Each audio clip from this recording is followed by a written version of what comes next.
sorry because last time I thought we have 10 minutes, that's why it took a bit longer. But this time I will be shorter, and then one of us will. Just what is for our community is very important. It's good that the Canadian government is still recognized Taliban as a terrorist group, and in many states they clearly stated that they won't recognize Taliban. That's a good news. But still, we want to. There are a lot of countries international at the international level. They try to actually kind of make make a deal with Taliban. So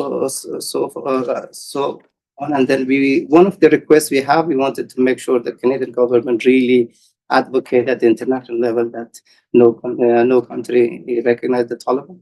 The second thing, we know a lot of report there has been about the genocide of the Hazara, including the American Bar Association.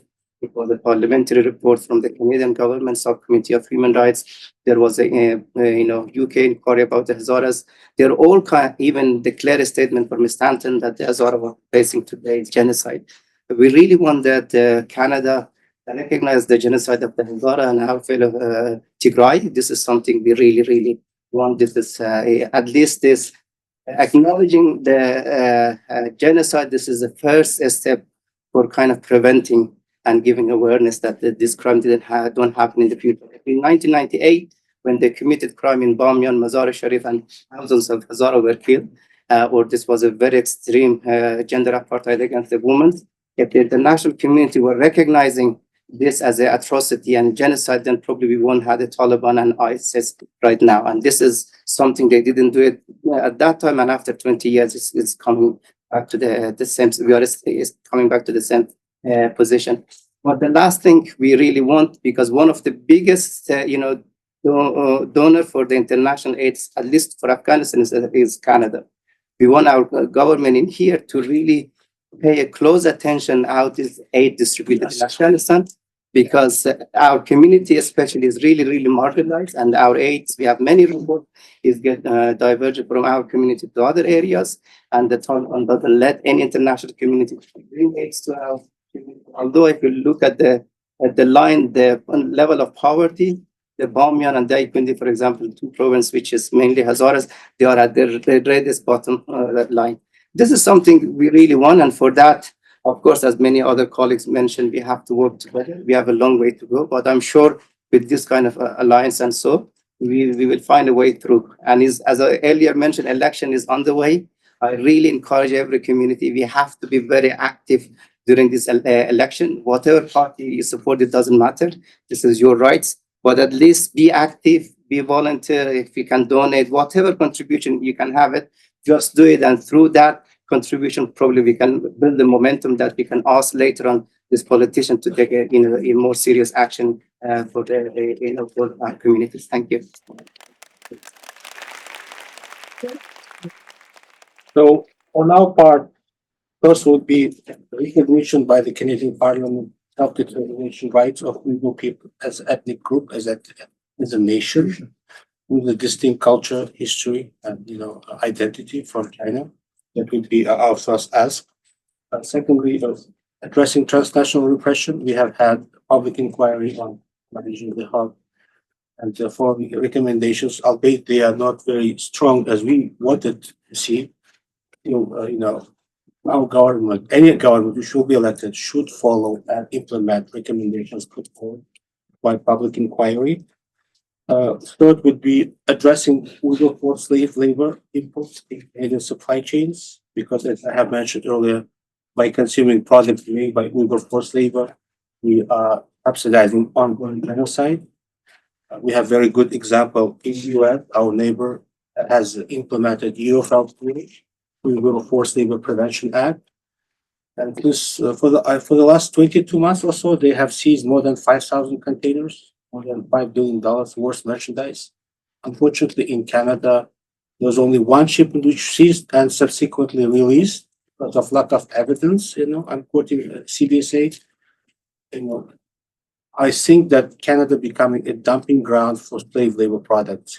Whatever is not being allowed to enter US is diverted and dumped in Canada. And we as Canadians by purchasing these products, we are subsidizing ongoing genocide. It's ethically wrong. This should stop. Again, earlier this morning, there was very good suggestion from the Professor Parker that probably in our memorandum, in our alliance memorandum, we should probably include one motion that we have to ask government to appoint special person or to set up a special office to address genocide, prevent genocide, to stop genocide. It can be multifaceted. It can be like breakdowns, details and device. And I totally agree with this. Something like CORE, a Canadian ombudsperson for responsible enterprise. Although it has its own deficiencies, still having such institution in Canada, which will be really very unique contribution of Canada, international system of justice and accountability. And which brings question mark or suggestion, which might be outside of our recommendation scope, but I hope, and it's been mentioned earlier this morning, that if you look globally, the UN system as a whole, it's a complete failure. We have Veto 5, Permanent Security Council of Five, which can technically block any decision, any motion, any movement to prevent genocide. And in fact, among those 5 states, there are states which are actively committing or perpetrating genocide. Look at Russia, what they do in Ukraine, or look at China, what they do towards Tibetan people, Uyghur people. So there is a fundamental flaw in the system, and that system should change because it's incomprehensible that states which are committing genocide have this power to block any action, any meaningful action to prevent genocide. So that would be my fifth point, but that might be outside of the scope because do miracles. But at least in Canada, as again recap, let me recap. We can address forced labor because we spend our own money from our pocket. So don't buy anything made in China, or if you're buying it, be cautious what you're buying. Transnational repression. We have a high season election time right now. Last time China intervened, India intervened, Iran intervened.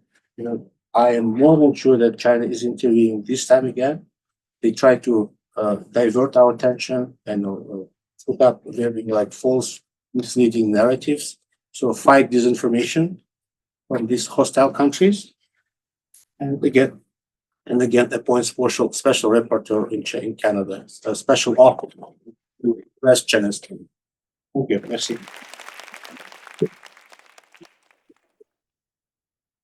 Go ahead. Thank you very much again. Well, I have to comment one more time about the UN Security Council. Because I'm pissed off always the way their decision making and so on and so forth. At least 3 of the 5 veto power countries, they're supposed to be democratic states, right? But the UN Security Council itself is not a democratic institution. No. It's not. How come India with 1.3 billion people, how can Africa with more than 1 billion people, they don't have any representation in the UN Security Council? And they are telling us they are representing the whole world. And yet, no decision at all. This is unacceptable. So we need to work on that. I know this is not part of this discussion, but we need to work on that. So our suggestions when it comes to the Tigray community on what Canada can do, the first thing that we want the Canadian government should do is recognizing what has happened in Tigray. There was a genocide committed in Tigray. And by the way, based on the 1948 Genocide Convention, all the tenets of genocide were happening in Tigray, from intent to action to denial, all of them. And nothing has happened. So we expect the Canadian government to recognize what has happened in Tigray. Excuse me, that's the first thing. So the other thing is they can apply the Magnitsky Act, right?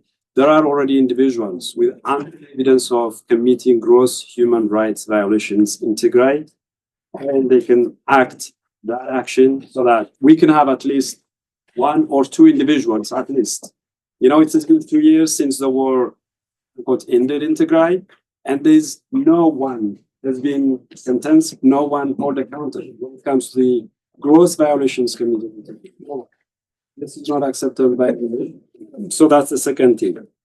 The third that Canada can do is pressurizing the Ethiopian government and the cessation of hostility agreement, also known as the Pretoria Agreement, in its fullest.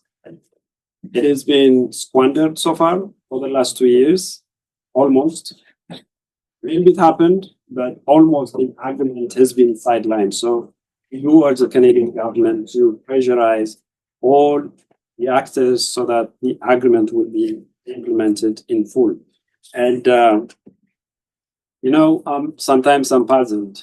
The country, Canada, which I'm proud of to call it my country, has recently, according to the Globe and Mail, it's an article on the 13th of March, article by Geoffrey York, that the Canadian government has provided military assistance to Ethiopia. I mean, this is unacceptable. That country is still killing individuals, killing farmers, killing mothers, killing students and children. In Ethiopia, still, in the two largest regions in Ethiopia, Amhara and Oromia, the regime is still killing people. The Tigrayans have been still targeted. And it's flexing its muscle again to watch another war against Tigray, against Eritrea. And then it's proving fuel to the regional instability in the Horn of Africa.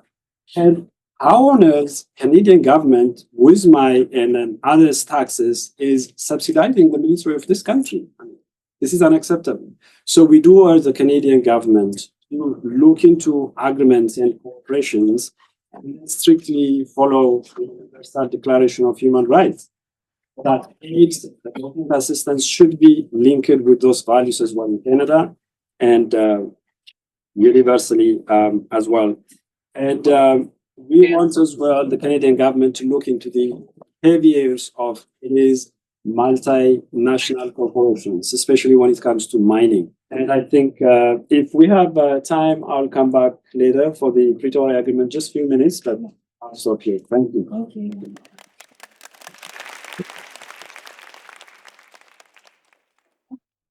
Yeah, so I think you both said so many things that I was going to advocate here, but it's really unacceptable that after 30 years, that we still have people who committed the genocide against the Tutsi in Rwanda who are residing in Canada and they never brought to justice.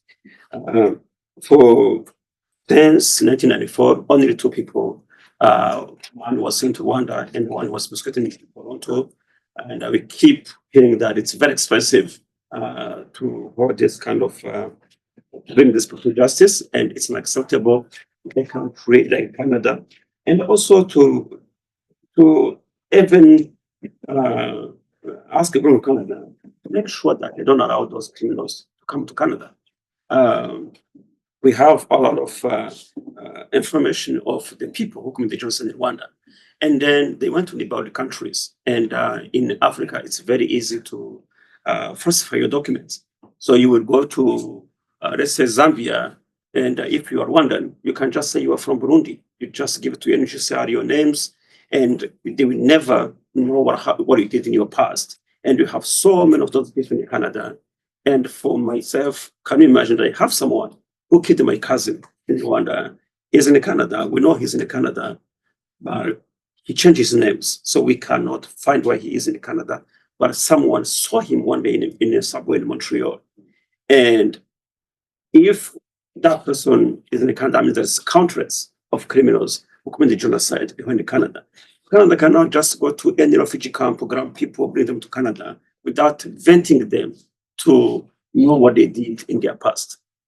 The government of Canada also needs to fund the programs for mental health, because right now, 30 years after genocide in Rwanda, we have people here in Canada who are still suffering through the trauma of what they witnessed in Rwanda. So the communities who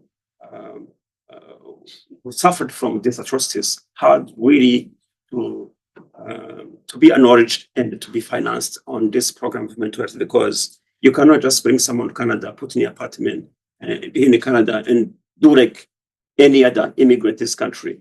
But they need to really fund those mental health program. And also, you said that we are in election time right now, and we have to push these MPs who want our votes to so Canada can create a dedicated office that deal with preventing genocide, because the genocide has like so much consequences on individuals that the only thing, because I keep hearing about the justice, yes, the justice, but it could be better if it doesn't happen. So Canada needs to work hard to make sure that the genocide doesn't happen, especially speak for the minorities, because to say that they don't know what's happening, just happen, you know, even we, if you ask me right now to get information about Uyghur in China, in 30 minutes, I can find enough information just via my cell phone, so they know what's going on. It's just they don't want to do anything about it. And that's what I have to say.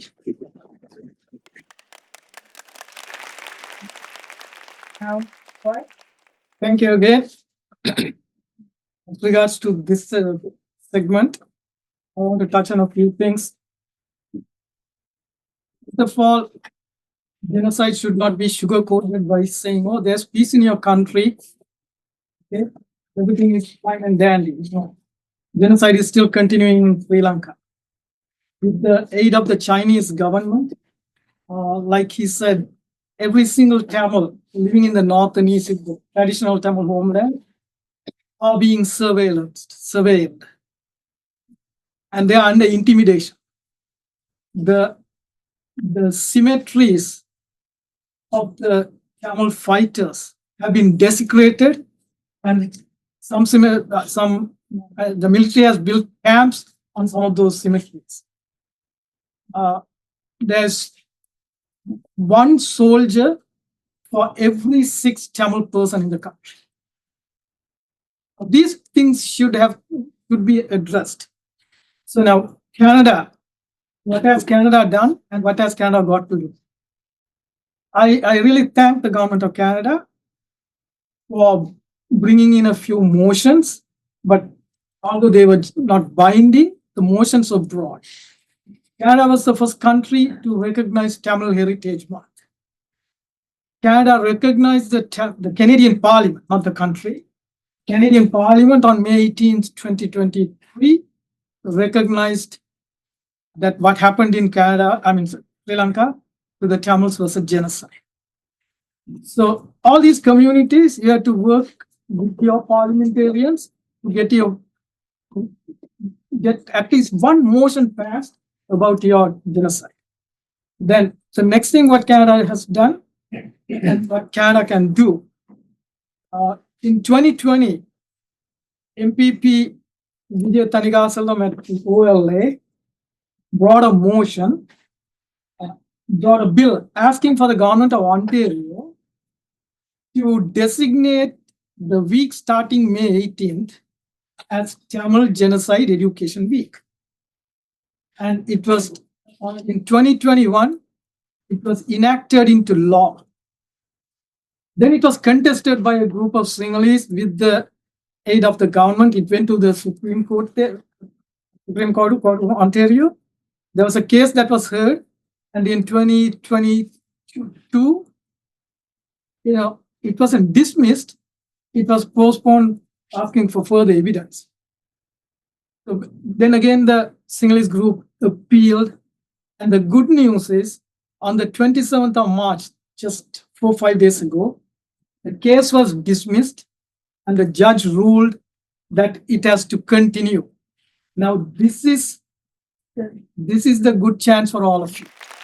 Now, all of you have to get teachers from your communities that are teaching in the Ontario education system. May 18th of every year, for 1 week, under the name of Tamil Genocide Education Week is educating kids of all the genocides that have taken place. That is step number one. Step number two, get the Canadian federal government to accept and recognize that Ontario law for the whole of Canada. So the entire Canada, the children in all over Canada will be able to get education about genocides. This is exactly the way what President Obama did. I think President Obama, in 2012 or 2014, or it was the president before him, they came with the Magnitsky Act. And President Obama made it into a global Magnitsky Act. So now wherever somebody commits genocide or war crime and goes to another country, because he committed that crime in an alien country, he could still be sanctioned and arrested and his properties confiscated and all that stuff. Likewise, this particular bill I'm talking about is known as Bill 104. Please go and Google it. Ontario Bill 104. And push for it to be recognized as a law for the entire nation, not just for Ontario. So this is a good chance. So Canada can do, and I really thank the government of Canada for all the motions and the recognitions that they have given the Tamils. But I want the government of Canada to do the same to all these communities and other communities that are longing for justice. This is the way that we could take this further and get justice for our people, because the UN has failed, UNHRC has failed, right? I mean, they allocated 3 million in 2022 for Sri Lanka, while acknowledging that they have 120,000 pieces of evidence of the war with them. They still wanted more evidence to nail Sri Lanka. And out of the 3 million that was allocated, they took 9 months to give the first 1 million. Then the next 11 months came, the 2 years passed in 2024. Then they watered down the resolution because there was a new government. All these new governments, when they come, they try to camouflage what happened to you for your case at the UN system. And they just try to take it from there and try to, drag. And finally, the advocates like us, when we pass away, there's nobody to talk about. This is what the system wants. Don't let that happen. So let's work with the government of Canada.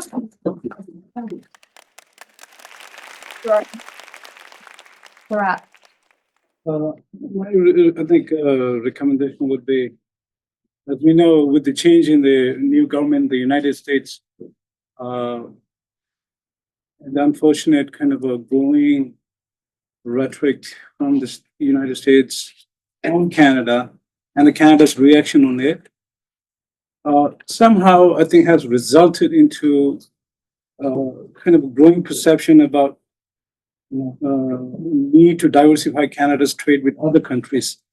And that narrative, one of the countries that comes into picture is China. So I just hope that, that Canada doesn't get too tempted to diversify its trade just because you have a problem with the United States currently.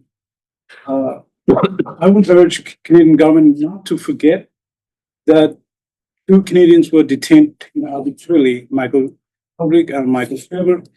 I think multiple Canadians were executed just weeks ago.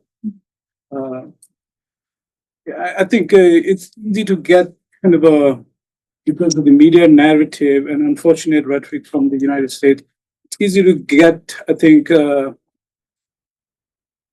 swayed towards, the need to diversify from the United States. But it shouldn't come at the cost of, I think, ignoring human rights violations committed by PRC. I think one needs to remember that the United States, as much as you disagree, it will change every 4 years. Whereas China, it's always going to be the same system, unless, the whole CCP system collapses, unless you overthrow the whole Xi Jinping regime. So, and a lot of, issues that we're talking about, globally, major sponsor happens to be China. all this, international regime. So if, we, I think, make a decision to get closer towards China in terms of trade, it would definitely impact, Canada's interest to speaking out on human rights violations.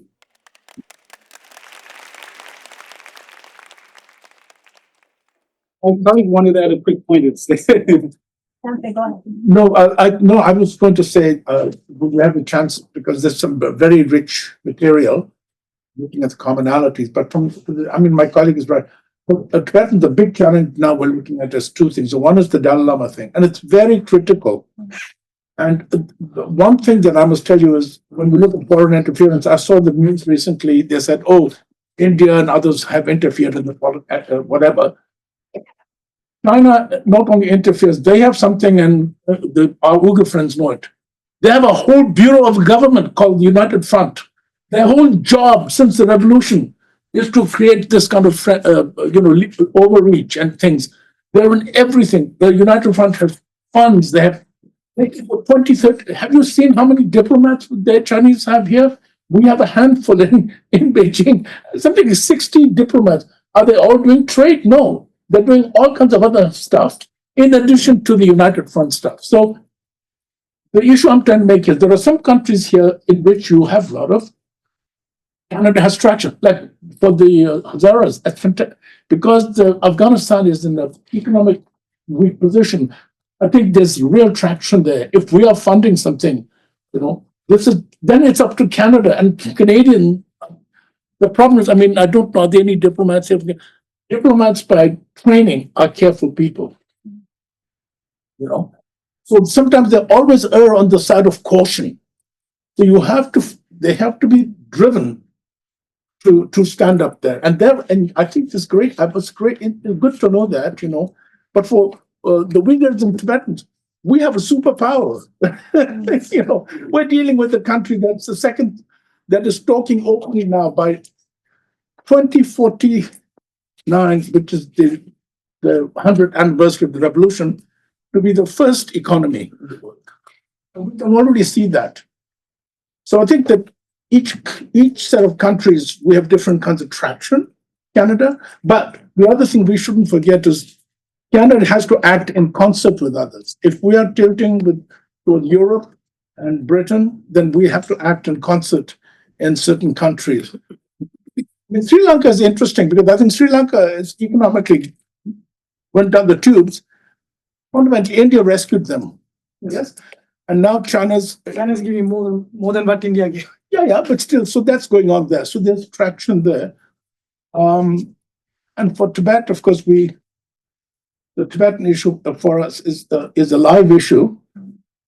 And the existential question right now is that. And then we have other issues that that was our. But the critical was as a group, what are those things we recommend that will help everything? And what are those things that are particular to certain groups that we can recommend and follow? And for instance, our Sri Lankan colleague can tell us they have very good traction in Parliament.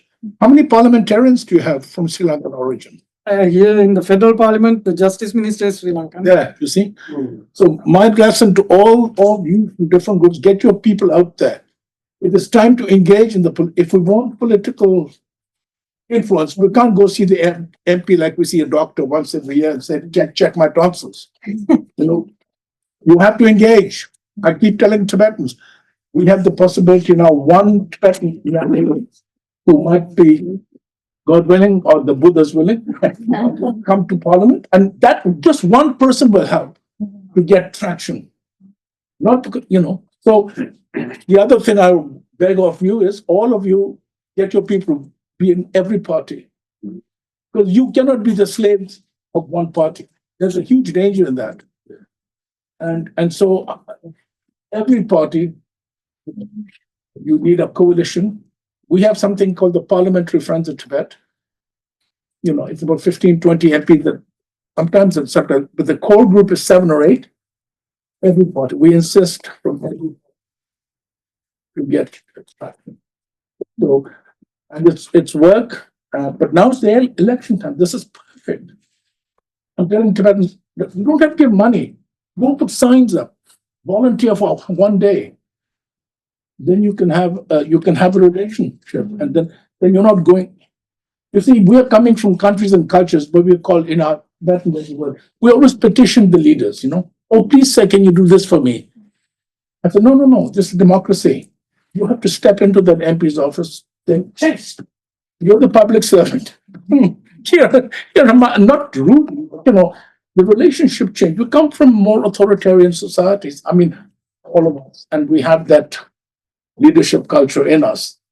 We have a wonderful expression Tibetan petition, Shiotem. To stand in the, and then, present the petition. Please take my petition. Somebody, please take my petition. But in a democratic polity, democratic culture, we have to adopt different norms. So that's it. I said too much, but.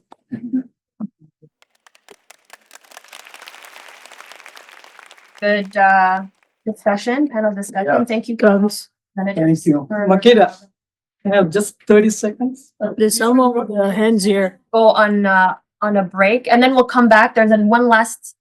You had a question. Someone with their hands up. I had my hands up. Yeah. Yeah, I was just like, I don't know about this gentleman's name, but he was mentioning that there's a Tamil politicians in the federal parliament.